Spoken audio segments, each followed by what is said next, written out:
Assalamualaikum warahmatullahi wabarakatuh.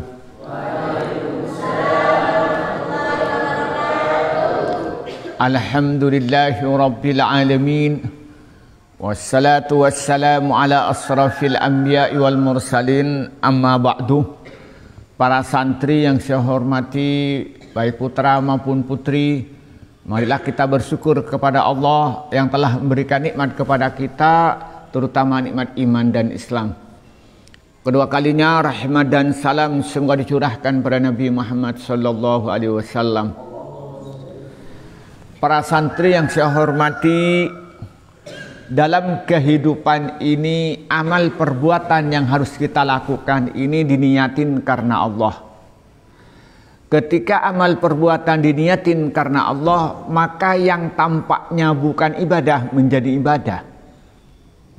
Contoh, sampean makan, sampean niatnya benar, saya makan ini, namanya makan pagi-pagi itu, saya makan ini nanti supaya saya bisa sehat, bisa bertenaga bagus nanti ketika sekolah, dan sekolahnya semata-mata karena Allah. Lalu sampean sebelum makan baca apa? Allahumma barik lana fima razaqtana wa qina adzabannar. Makannya itu menjadi apa? Menjadi ibadah. Kenapa? Karena niatin untuk dirinya itu bisa laksanakan amal-amal baik karena Allah. Contoh lagi misalnya tidur. Bukan tidur waktu ngaji. Tidur misalnya malam hari ya sampai jam 10 tidur. Bilang gini, saya mau tidur ini. Supaya apa? Supaya nanti malam saya ini bisa bangun lebih awal. Saya niat mau sholat tahajud, kemudian sholat subuh berjamaah. Sampai tidur. Tapi niatnya apa? Sebelum tidur saya ingin nanti bangun tengah malam sebelum subuh mau sholat tahajud dan mau berjamaah sholat subuh. Tidurnya itu mendapat pahala, tidurnya itu menjadi ibadah. Nah, coba lagi sampean jalan-jalan minggu pagi atau nanti Senin sampean jalan ke utara ke selatan. Niatnya apa? Niat olahraga. Sampai olahraga apa niatnya apa? Supaya nanti badan saya ini sehat dan supaya saya ini energik untuk sekolah, energik untuk belajar, energik untuk ibadah. Itu sampai olahraganya itu menjadi ibadah. Kenapa? Karena niatnya baik. Maka kata Rasulullah apa katanya? Kam min amalin yatasawwaru min amalid dunya yasiru bihusni niyati min amalil akhirah. Banyak amal perbuatan ini secara zahir itu amalan dunia. Secara zahir dia itu bukan urusan akhirat.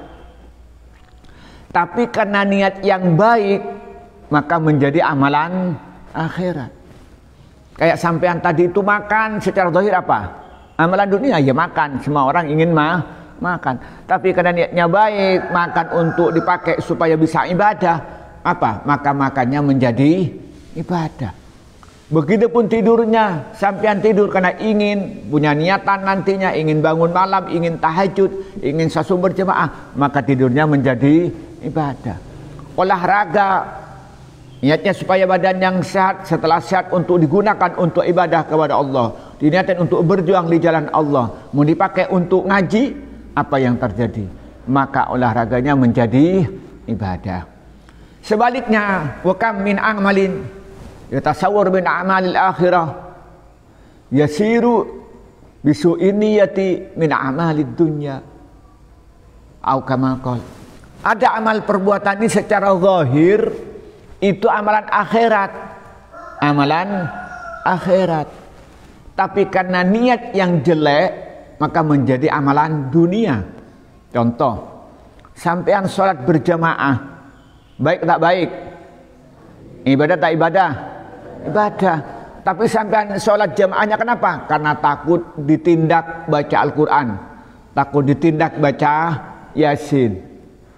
Maka jamaahnya itu tidak mendapat pahala. Kenapa? Karena niatnya tidak baik. Misalnya Dia itu baca Al-Quran, suaranya keras, apalagi pakai speaker. Niatnya apa? Supaya dipuji oleh orang. Wah dia hebat bacaannya, ya enak merdu. Nah, dia rajin baca Al-Quran. Nah, secara zahir baca Al-Quran ibadah atau tidak ibadah? Ibadah. Tapi karena niatnya salah, ingin dipuji oleh manusia, maka menjadi amalan dunia. Amalan yang tidak diterima oleh Allah. Amalan yang tidak mendapatkan pahala dari Allah. Coba, sampean bersedekah, memberi uang pada orang, rajin. Tapi niatnya apa? Supaya sampean dipuji oleh orang, dibilang jadi orang yang dermawan. Ketika nanti pemilihan ketua RT sampean dipilih oleh warganya, apa yang terjadi? Maka sedekah itu nggak mendapatkan pahala dari Allah, menjadi amalan dunia. Kenapa? Karena niat yang salah. Maka karena itu berangkat dari hadis ini, coba ketika kita melakukan sesuatu, lihat dulu, ini amal perbuatan ini benar menurut Allah. Makan, apa makannya ini benar. Tidurnya apakah benar. Olahraganya benar. Nah, kalau setelah benar apa yang terjadi berikutnya? Harus diniatin karena Allah. Diniatin karena mengharapkan ridho Allah. Diniatin kenapa? Karena cinta kepada Allah. Paham ya? Nah, maka karena itu dalam hadis yang diriwayatkan Imam Muslim, Rasulullah bersabda bahwa yang pertama kali dihisab oleh Allah itu 4 golongan. 4 golongan. Yang pertama siapa? Yang pertama orang yang mati berjuang dalam membela agama Allah. Lalu oleh Allah ditanya, wahai fulan, kenapa kamu itu berperang sampai kamu itu mati? Apa jawabnya orang itu? Ya Allah, kami perang untuk meninggikan agamamu ya Allah. Apa kata Allah? Bohong. Kamu ini berperang supaya kamu dibilang orang pemberani. Jadi pemberani. Kalau bahasa kita jantan, wah gitu ya. Hanya dibilang supaya dibilang berani. Nah, ternyata kamu juga sudah disebut seorang pemberani, dibilang orang yang hebat, seorang yang gentle. Nah, apa yang terjadi?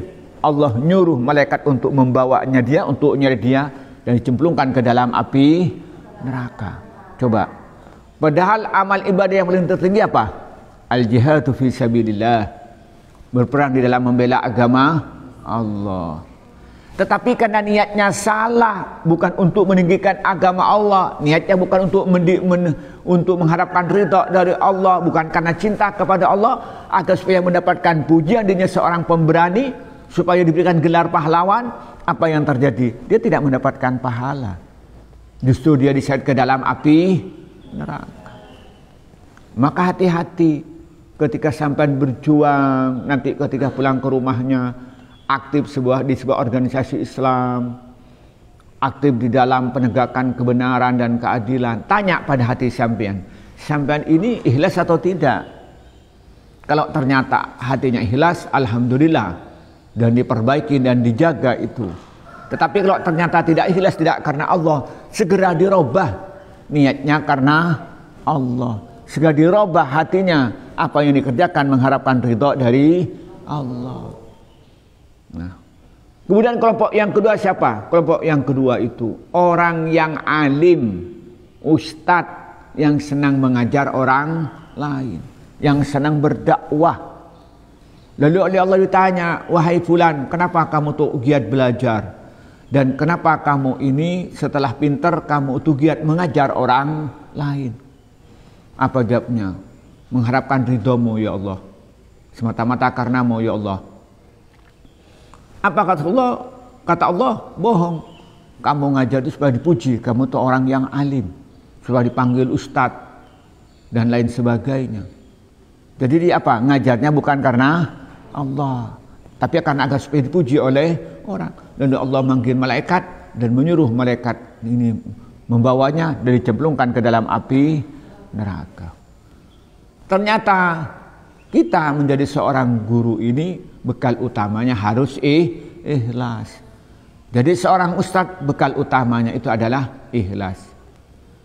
Karena kalau dia salah, tidak ikhlas karena Allah, maka perjuangan yang dia lakukan, mengajar ilmu pengetahuan, bimbing masyarakat, tidak membuat dia masuk surga, justru mendorong dia masuk neraka. Maka ini guru ngaji nih, Al-Quran nih, tanya pada hatinya, saya karena Allah atau tidak? Karena ingin dipuji atau tidak? Atau karena terpaksa, karena disuruh? Ditanya pada hati sampean. Ya, begitupun bagian yang penceramah harus mampu mengendalikan hatinya, harus niatin mengharapkan ridho Allah, harus selalu berniat dia itu untuk meninggikan agama Allah, dan harus dia itu niat semata-mata mengikuti sunnah Rasulullah. Gitu hatinya harus dijaga.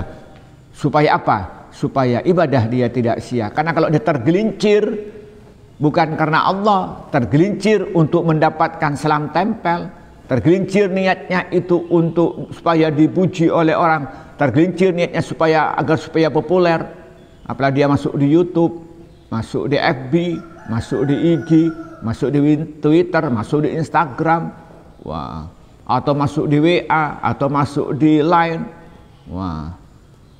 Kalau sempat tergelincir karena inginnya popularitas, maka dia itu tidak mendapatkan pahala dari Allah.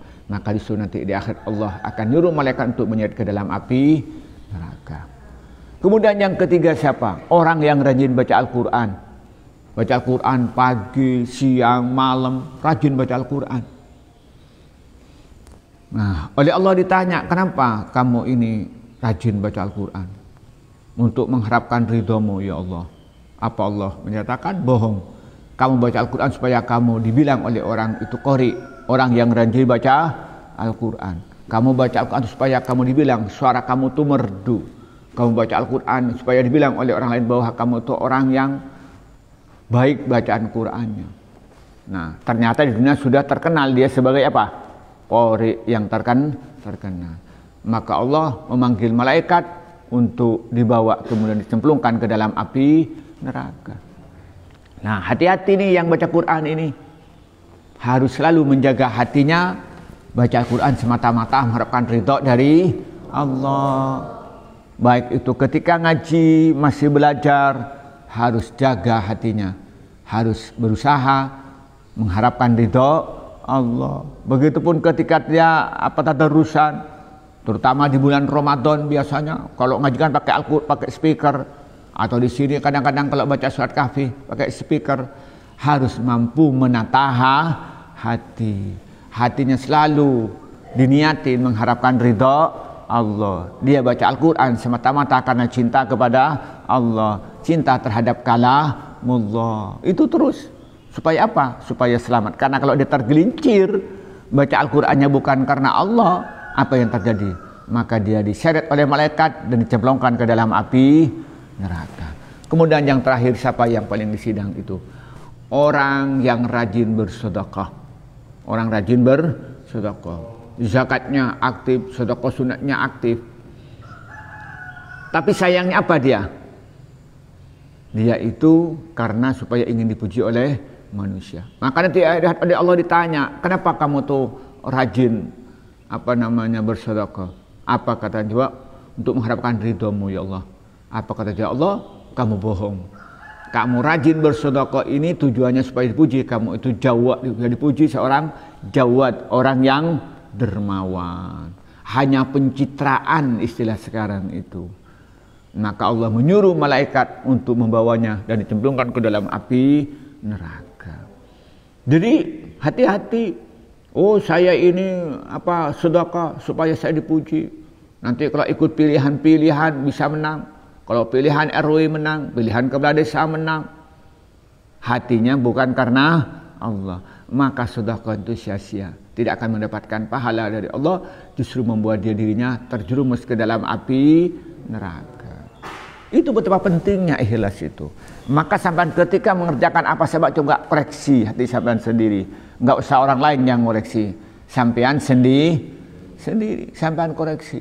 Saya ini bersih-bersih di pondok ini karena Allah atau tidak? Kalau ternyata tidak, langsung dirubah karena Allah. Ketika sampean itu ngaji di pondok ini, tanya pada hati sampean, karena Allah atau tidak? Kalau ternyata dia bukan karena Allah, segera dirubah karena Allah. Hatinya merubah diri untuk karena Allah. Ketika sampean tuh baca Al-Quran, baik ngaji atau mengajar atau tadarus sendirian, coba koreksi hati sampean. Sampean ngajinya karena Allah atau tidak? Kalau ternyata bukan karena Allah, segera dirubah, diniatin, diluruskan, semata-mata mengharapkan ridho dari Allah. Nah, orang yang ikhlas itu, tanda-tandanya ikhlas apa itu? Bisa dirasakan oleh orang lain, bisa dirasakan oleh diri sendiri. Kalau sendiri apa? Orang itu kalau mengerjakan amal perbuatan, ibadah, baik ibadah mahdoh atau ghairu mahdoh, ketika niatin karena Allah itu merasa senang dengan ibadah itu, menikmati. Sampean sholat ketika karena Allah, maka senang dengan sholat itu. Ketika sampean baca Al-Quran, maka senang dengan baca Al-Quran itu. Ketika sampean sholat tahajud karena Allah, maka menikmati sholat tahajud itu.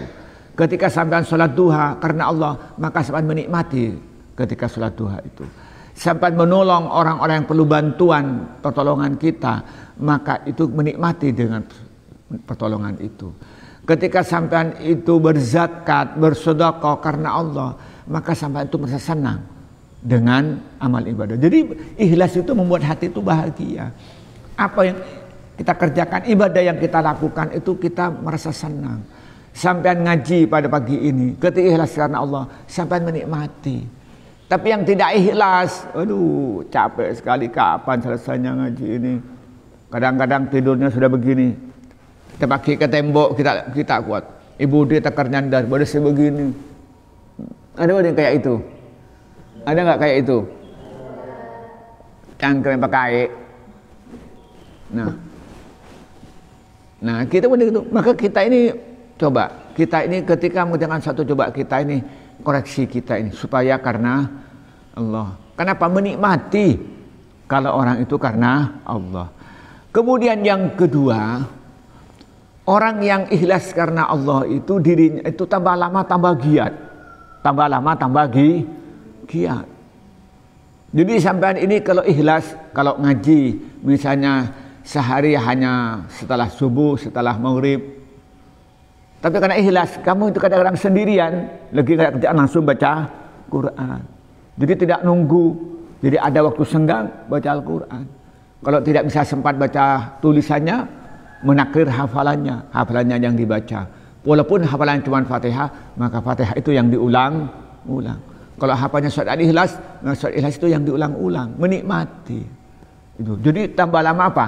Tambah giat. Tambah lama tambah giat. Itu ciri-ciri orang yang ikhlas. Kemudian yang ketiga, ciri-ciri orang yang ikhlas itu ketika dia sendirian itu tambah semangat. Jadi ciri-cirinya itu makanya dia ngaji Al-Quran ikhlas. Dia ketika temannya nggak ada yang baca, dia senang. Jadi tambah semangat ketika tidak ada orang. Dia tambah semangat kalau tidak ada yang memantau. Kenapa? Karena hatinya yakin bahwa dia langsung dilihat oleh Allah, diperhatikan oleh Allah. Sedangkan Allah itu maha tahu terhadap yang dikerjakan oleh hambanya. Dan Allah akan membalas apa yang dikerjakan oleh hambanya, oleh manusia ini, sekecil apapun. Faman ya'mal mithqala dzarratin khairan yarah wa may ya'mal mithqala dzarratin syarran yarah. Sekecil apapun kebaikan yang kita lakukan, maka kita akan melihat balasannya nanti akhirat kelak. Sekecil apapun kejelekan yang kita lakukan, baik sembunyi-sembunyi, maka kita akan mendapatkan balasan itu semua. Maka orang yang ikhlas itu ciri-cirinya apa? Tambah apa dia itu lebih senang ketika mengerjakan tidak ada orang. Karena itu, maka orang-orang para ulama, para aulia itu dia bangun tahajud pada malam hari tidak ada yang tahu, dia semangat. Kenapa? Karena ikhlas karena Allah itu. Nah, maka karena itu yang menjadi pertanyaan, bagaimana supaya ikhlas? Kan begitu ya? Bagaimana supaya ikhlas?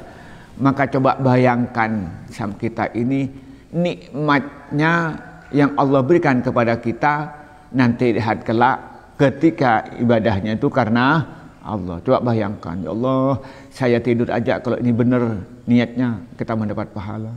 Ya Allah, makan kalau niatnya itu benar maka dapat pahala. Bahkan jalan-jalan kalau niatnya benar dan karena Allah itu mendapatkan pahala. Nah kalau terbayang begitu, terus dibalik lagi, coba bayangkan kalau tidak karena Allah maka amal perbuatan yang baik-baik akan sia-sia. Salat berjamaah ketika tidak karena Allah maka sia-sia. Ketika baca Al-Quran ketika tidak karena Allah itu sia-sia. Ketika dia membayangkan kayak itu, apa yang terjadi? Maka terdorong untuk kita ikhlas. Karena membayangkan keuntungan ikhlas dan membayangkan kerugiannya orang yang tidak ikhlas. Apa yang terjadi? Maka terdorong menjadi orang ikhlas. Kemudian yang kedua apa? Berteman dengan orang-orang yang ikhlas. Sampai kalau berteman dengan orang yang sufi, yang perilakunya itu benar, baik zahir maupun batin, dan hatinya ikhlas karena Allah, lama-lama sampai akan menjadi orang yang ikhlas, menjadi minal mukhlisin. Tapi sebaliknya berteman dengan orang-orang yang ria, orang-orang yang pamer, orang-orang yang selalu membuat pencitraan, lama-lama juga mengikuti juga. Iya apa iya? Orang tergantung temannya. Temannya baik, mudah menjadi orang baik. Berteman dengan orang jelek dengan mudah menjadi orang jelek. Maka itu pertemanan itu jadi penting. Maka sama harus memilih teman siapa. Maka milih teman orang yang baik, yang rajin ibadah, rajin belajar, rajin berjuang dalam membela agama Allah, dan waktu yang sama orang yang segala amal perbuatannya ikhlas karena Allah. Kemudian yang ketiga itu dia membaca sirah, sejarah hidup para nabi, para rasul, para ulama, para aulia, baca sejarahnya, bagaimana keikhlasannya Nabi Adam, bagaimana keikhlasannya Nabi Nuh, bagaimana keikhlasannya Nabi Ibrahim, bagaimana keikhlasannya Nabi Muhammad, begitupun keikhlasan nabi-nabi yang lain. Kalau kita sempat baca 25 kisah nabi, maka kita akan terdorong menjadi orang-orang yang ikhlas. Yang terakhir itu apa? Berdoa kepada Allah supaya dijadikan orang-orang yang ikhlas. Minta kepada Allah supaya kita ini oleh Allah diberikan kurnia semata-mata mengharapkan ridha dari Allah dalam segala amal perbuatannya. Inilah yang bisa kita sampaikan pada pagi ini. Semoga kita yang hadir di masjid ini dan semua pemirsa oleh Allah diberikan karunia menjadi hamba-hamba Allah yang baik, hamba Allah yang taat kepada Allah, hamba Allah yang rajin ibadah kepada Allah, dan diberikan hati yang ikhlas. Amin ya rabbal alamin. Inilah yang kita sampaikan pada pagi ini. Semoga bermanfaat. Allahul muwaffiq ila aqwamit thoriq. Wassalamualaikum warahmatullahi wabarakatuh.